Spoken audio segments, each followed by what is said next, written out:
So a question we get asked a lot about this space is, why is it so dark in here? And the answer basically is that it's dark because it's made to look like the past, and the past was kind of dark.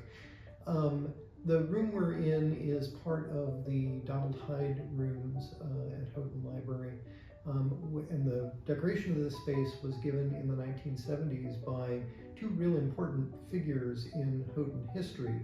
Mary Hyde, Donald Hyde's wife, and a very important book collector, and Arthur Houghton, the man for whom Houghton Library is named.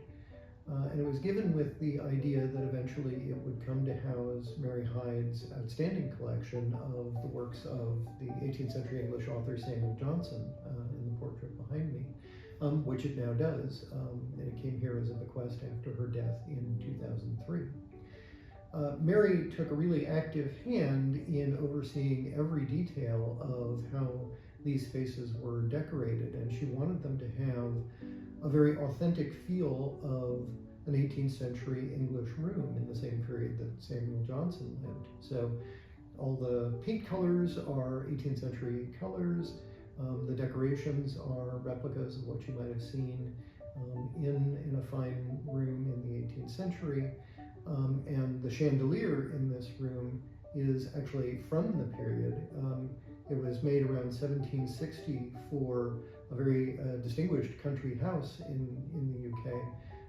And then when that house was emptied in the post-World War period, was purchased for use here in the Hyde room. So it's a beautiful crystal chandelier that was originally lit by candlelight.